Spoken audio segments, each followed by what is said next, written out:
people are systematically oppressed by their own government. We've been waking up to horrific stories every day, heartbreaking images separating mothers from their children. They live in a police state, where they're monitored by one of the most advanced and intrusive surveillance systems in the world. Imagine that the police force you to stand in front of a camera for biometric data collection. Every online activity is tracked. Imagine that the police force you to install spying app on your phone. Their religion is restricted. Many traditional Muslim names are even banned for newborns. Party officials are frequently attacking Islam as very old-fashioned, very backward. These are some of the suspected detention camps, where an estimated 1 million Uyghurs are held. Many of them have not been heard from since being detained.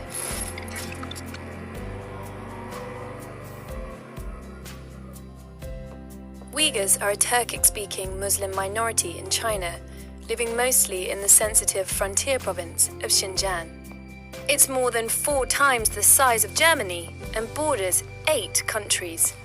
It's home to some 11 million Uyghurs, but because of immigration from the rest of the country, today nearly half of Xinjiang's population is Han, China's dominant ethnic group.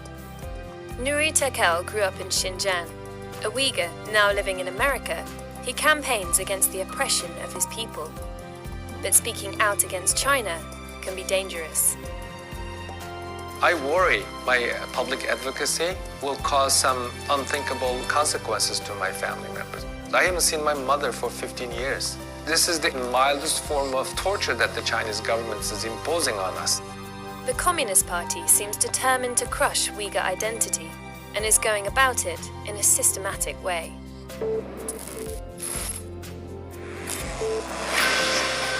Although China has long been suspicious of the Uyghurs, as it has been of many minority groups, its worries increased after Al-Qaeda's attack on America on 9/11. After 9/11, the Chinese government taking an opportunistic position, claiming they are also a victim of global terrorism. In the minds of the party leaders, the Uyghurs are different, and different is bad because the control of the Communist Party is the only thing that stands between China and total chaos. In addition to that, there have been outbreaks of terrorism. So there was a sense that Xinjiang especially was getting out of control and needed to be brought back in line. In 2014, a group of Uyghur terrorists went on a stabbing rampage in Kunming railway station, killing 31 people. This was one of several attacks that fueled the government's hostility towards the Uyghurs. The Chinese government likens Uyghur to a cancerous tumor, Uyghur Islam as a mental illness. Relations between Uyghurs and Han Chinese in Xinjiang have been tense for years. An eruption of violence in 2009 led the Chinese government to step up security. But it wasn't until Xi Jinping came to power that China really tightened its grip on the Uyghurs. Between 2012 and 2017, China's domestic security budget doubled. In Xinjiang, it tripled.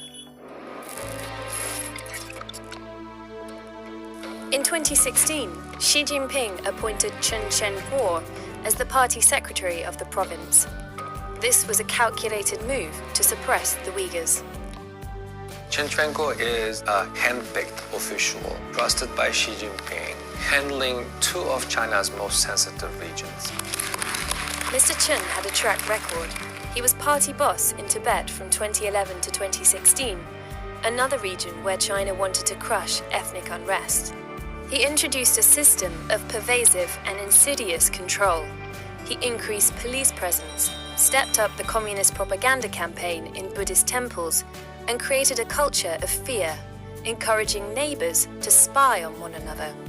Now, he has taken these tested methods to Xinjiang.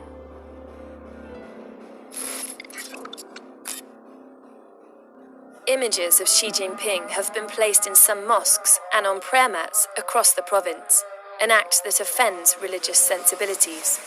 Beards and face veils have been banned, as have some halal products. This 800-year-old mosque is one of many that has been closed or bulldozed. The Uyghur language is banned in schools in parts of Xinjiang.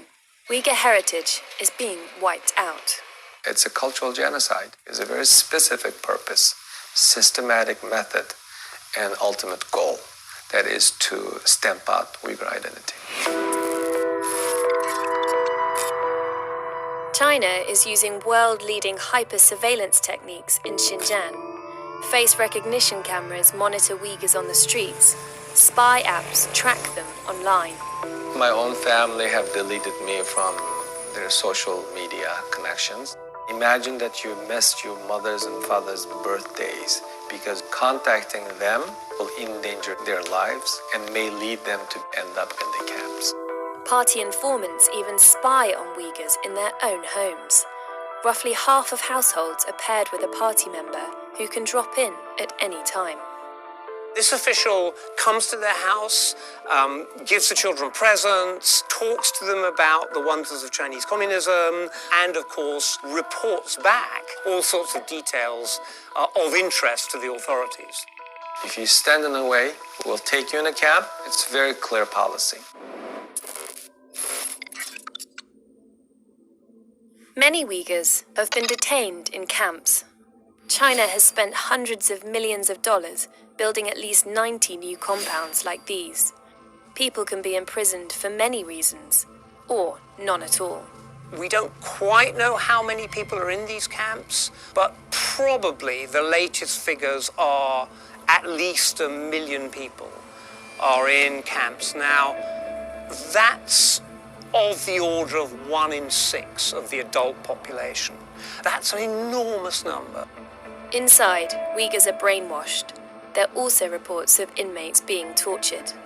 According to the survivors' personal account, they're forcing Uyghurs to denounce their religion. You have to allow us to convert you, to be reformatted, reprogrammed, to become just another Han Chinese. China's official line is that the camps are designed to re-educate extremists and fight terrorism. But there's another reason, and it has to do with China's ambitious economic project known as the Belt and Road Initiative. 5年前，我提出了共建“一带一路”的倡议。 Loosely based on the historic Silk Road, this vast collection of infrastructure projects seeks to connect China with Africa and Europe. This would significantly expand China's economic influence. It spans over 70 countries and will cost hundreds of billions of dollars. Xinjiang is sort of central to Xi Jinping's grand project. That project is Xi Jinping's sort of signature foreign policy. And therefore Xinjiang is so important to that he just does not want any trouble coming from Xinjiang. The Uyghurs are victims of China's determination to exercise complete control over its population.